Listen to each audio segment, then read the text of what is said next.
Makikita po natin narito po yung kuha mula sa ating Baler radar at makikita po natin narito po yung sentro ng bagyong si Uwan at ito po ay naglandfall dito sa may area ng Dinalungan Aurora. Nakita po ninyo nung ito'y tumama sa kalupaan na Aurora, halos nawala na po yung mata nung bagyo.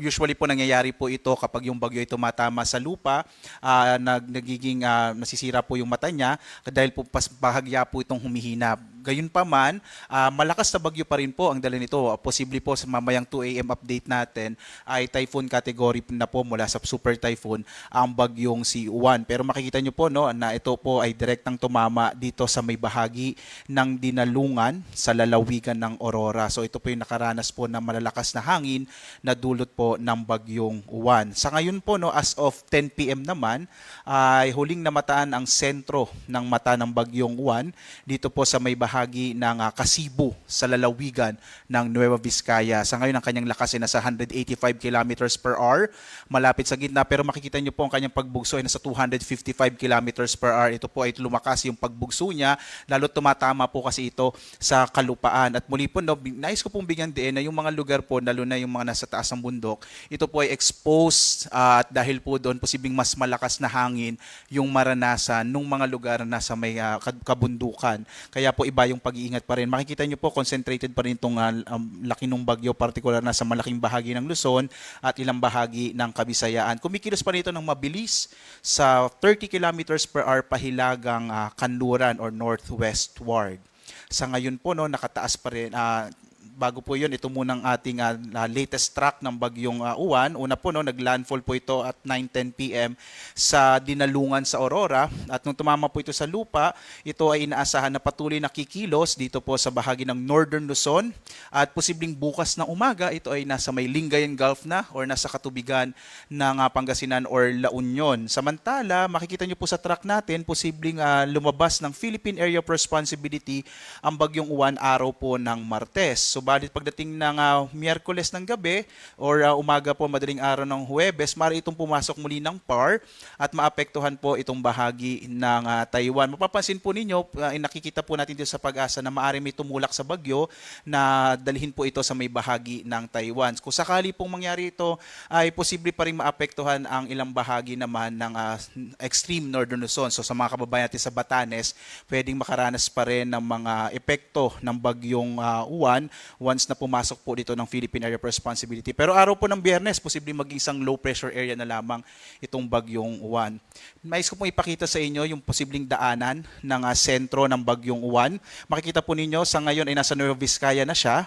Kaya posible pong as we speak ay nararanasan na po ang malakas na mga hangin at posible din may mga malalakas na ulan sa mga bahagi ng Ifugao, Mountain Province, Ilocos Sur, Benguet, Pangasinan at sa may bahagi ng La Union. Kaya po, dahil po posibleng by tomorrow morning, pwede pong early morning or umaga, bandang alas 8 ay nasa may West Philippine Sea na po ang bagyong Uwan. Kaya mag-ingat pa rin po, no, yung mga kababayan natin dito sa dinadaanan, as we speak po, dinadaanan na ito ng bagyong Uwan at nararanasan po nila yung pinakamalalakas na hangin at mga pagbugso ng mga dala po rin ng mga malalakas na mga pag-ulan dito po sa may bahagi nga ng Northern Luzon. Sa ngayon po, no, signal number 5 pa rin sa southern portion ng Quirino, southeastern portion ng Nueva Vizcaya, northeastern portion ng Nueva Ecija, at northern and central portion ng Aurora. Posible pong sa susunod na update natin mamayang 2 AM ay ibababa na po natin itong tropical cyclone wind signal number 5 dahil nga po ang bagyong Uwan ay posibleng nasa typhoon category na lamang. Gayunpaman, malakas pa rin po itong bagyo na to, no? Signal number 4 naman sa southwestern portion ng Cagayan, gayon din sa buong lalawigan ng Isabela, Quirino, nalalabing bahagi ng Nueva Vizcaya, southern portion ng Apayao, Abra, Kalinga, Mountain Province, Ifugao, Benguet, southern portion ng Ilocos Norte, Ilocos Sur, La Union, Pangasinan, rest of Aurora, rest of Nueva Ecija, eastern and central portions ng Bulacan. Signal number 3 din po sa northernmost portion ng Zambales, northeastern portion ng Tarlac, easternmost portion ng Pampanga, easternmost portion po ng Bulacan, hilagang bahagi ng Rizal, hilagang bahagi ng Quezon, kasama pa rin po itong Polillo Island, signal number 4 pa rin yan, northern eastern portion ng Tarlac, eastern portion ng Pampanga, Pampanga, hilagang bahagi ng Zambales at ng Quezon. Ulitin po natin, kasama po dyan yung Polillo Islands. At signal number 3 po sa nalalabing bahagi ng mainland Cagayan, gayon din sa nalalabing bahagi ng Apayao, Ilocos Norte, Tarlac, dito sa Pampanga, Bulacan, nalalabing bahagi ng Bulacan, ng Zambales. Dito po sa amin, sa buong probinsya po ng Bataan, at ang Metro Manila, signal number 3 pa rin po sa ngayon. Gayon din ang nalalabing bahagi ng Rizal, Laguna, Batangas, Cavite, central portion ng Quezon, kasama din yung Camarines Norte.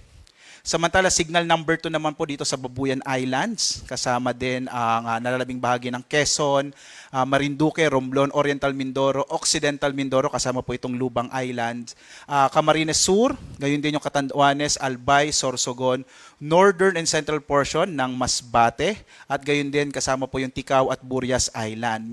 Ito naman po yung mga lugar na nakataas yung tropical cyclone wind signal number 1, ang Batanes, hilagang bahagi ng Palawan, kasama yung Calamian, Cuyo at Cagayan Silio Islands, nalalabing bahagi ng Masbate, Northern Samar, Eastern Samar, Samar, kasama pa rin yung Biliran, Leyte, northeastern portion ng Bohol, northern and central portion ng Cebu, kasama yung Bantayan, at Camotes Islands, maging ang hilagang bahagi ng Negros Oriental. Wala na po tayong nakataas na tropical cyclone wind signal sa bahagi naman ng Mindanao. At nakataas pa rin po ang tropical cyclone wind signal number 1 sa northern central portion ng Negros Occidental, maging dito po sa may western Visayas, particular na nga yung mga lalawigan ng Guimaras, Iloilo, Capiz, Aklan, kasama yung Antique at yung Caluya Island. Samantala po, ay asahan pa rin, no? Dahil mapapansin po natin, nababawasan na po yung mga lugar na may tropical cyclone wind signal, pero posible pa rin na makaranas ng mga pagbugso ng hangin, lalo na po sa may bahagi ng Palawan at ang bahagi ng Visayas at Mindanao. Kahit po walang nakataas sa tropical cyclone wind signal, posible pa rin po yung mga pagbugso ng hangin bukas. Malaking bahagi pa rin ng Luzon at Visayas dahil lalayo na po yung bagyo, posibleng mababawasan na po yung mga nakataas na mga babala natin, pero posible pa rin yung mga pagbugso ng hangin na dulot ng bagyo. At pagdating po ng araw ng Martes, posibleng nasa labas na ng Philippine Area of Responsibility ang bagyong Juan, pero posible pa rin yung mga pagbugso ng hangin sa malaking bahagi ng Luzon, lalong-lalo na po sa western section ng Luzon. Narito naman po yung ating inaasahang mga pag-ulan. Posible pa rin yung mga malalakas na mga pag-ulan, lalo na po doon sa dadaanan ng bagyo dito sa may northern at ilang bahagi ng Central Luzon. Mag-ingat pa rin po sa mga posibilidad ng mga pagguho ng lupa, mga flash floods at mga landslides, at maging yung pag-apaw po ng mga ilog. No? Kaya mag-ingat po sana sa mga sandaling ito, naka-evacuate na po or nasa mga ligtas na lugar na po ang ating mga kababayan, lalong-lalo na dito sa dadaanan ng bagyong or sa dinadaanan ng bagyong Juan. Pagdating po ng araw ng Lunes, bukas ng gabi hanggang Martes, makikita po natin, no, significantly mababawasan na yung mga malalakas na mga pag-ulan. So bukas po ng umaga, posibleng magsimula na pong mabawasan yung mga pag-ulan sa malaking bahagi ng Luzon. Posible pong ang mga malalakas na mga pag-ulan na lamang ay dito sa may western section ng Luzon, itong Ilocos Region, Zambales, Bataan, ilang bahagi ng Cavite, Batangas at Occidental Mindoro. Kaya po pag alis ng bagyong Juan by tomorrow, posible po sa hapon ay mawabawasan na ang mga malalakas na mga pag-ulan, maulap na kalangitan ang mararanasan po natin sa malaking bahagi ng Luzon at Kabisayan. Bukas po yan, hapon or gabi. At meron pa rin tayong nakataas na storm surge o daluyong. Ito yung malalaking pag-alon ng karagatan, particular po sa mga baybay dagat. Yung daluyong po, ito yung mahampas po dito sa mga baybay dagat po natin. Kaya iba yung pag-iingat, yung mga kababayan natin na nakatira sa mga coastal areas, dapat po nakalayo na po sila, sapagkat hanggang more than 3 meters pa rin po ang inaasahan sa malaking bahagi ng Luzon. At gayon din po, inaasahan pa din natin ang posibilidad na hanggang 3 metrong alon sa ilang bahagi pa ng Kabisayaan, ng Palawan, ng Mindoro, habang dito po sa area ng Samar, itong northern eastern Samar, maging sa Dinagat Island sa Zamboanga Peninsula, posible pa rin ang mga storm surge dahil nga po malawak yung bagyo natin, mahigit 1,000 kilometro yung diametro nito, kaya makikita nyo malawak din yung mga lugar kung saan pwedeng magkaroon ng daluyong mula 1 hanggang mahigit 3 metrong taas ng alon ng karagatan, particular na dito sa baybay dagat. At may nakataas pa rin tayong gale warning. Ito yung babala naman natin sa mga malalaking alon sa gitna ng dagat.